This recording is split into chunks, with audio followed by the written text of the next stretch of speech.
Fiber is traditionally not a macronutrient, but can be considered one because of its fundamental role in our health and metabolism.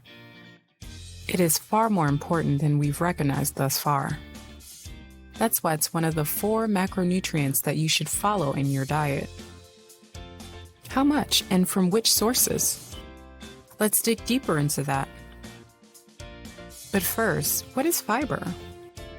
Fiber is carbohydrate that the human gastrointestinal system cannot absorb.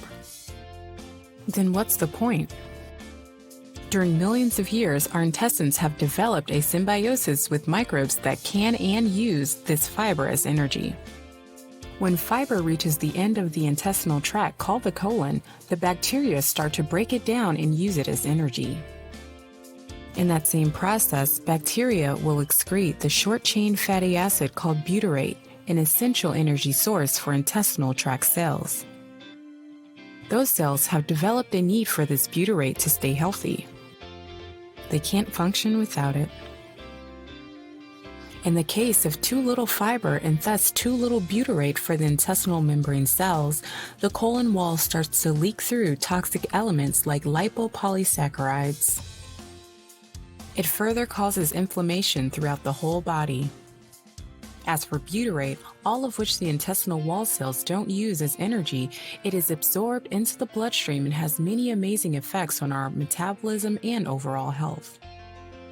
The second important thing fiber does is that it causes a gel-like mass of the food that goes through our intestinal system. That means that it slows down the absorption of nutrients. For example, the carbohydrates that would naturally absorb in 30 minutes will be stretched out to 2 to 3 hours inside the fiber gel mass. That has at least 2 significant benefits. We won't get blood sugar and insulin spike, and the hunger stays at bay a lot longer. Try it. Eat some fast-absorbing sugar-like candy with, let's say, 300 kilocalorie. On the next day, eat 150 kilocalorie of the same sweets and 150 kilocalorie of vegetables. I predict that you felt hungry and weak after 20 to 30 minutes on the first day, and it took 2 to 3 hours on the second day. The third, maybe the most crucial factor, is the hormonal effect. Did you know that our intestine secretes over 30 different hormones, which are extremely important for our functioning metabolism, keeping hunger at bay, and overall health and well-being up?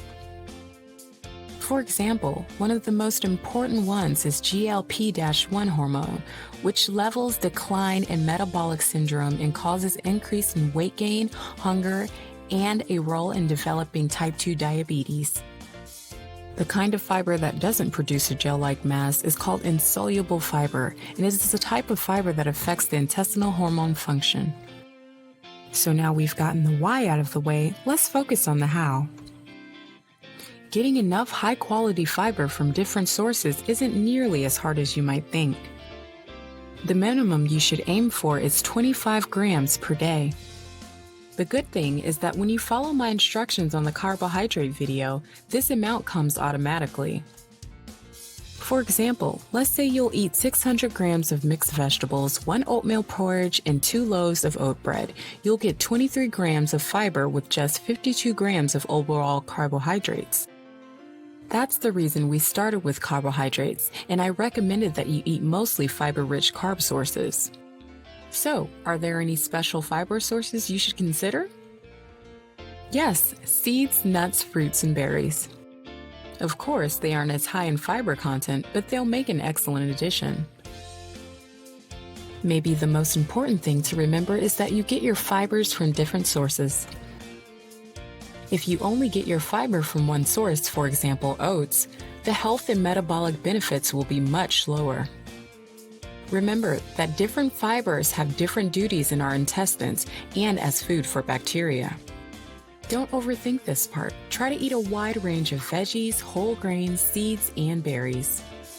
So, this is why and how you should eat fiber-rich foods. If you've eaten very little fiber before and raised those amounts in one day, your stomach may get upset. It is common. Bloating, diarrhea, and lower stomach pains are quite common symptoms. In those cases, it usually goes away over time, or the second option is to lower the fiber content and raise it over time, for example, 15 through 20 grams per day over a month. Then your intestines and its bacteria have time to catch on.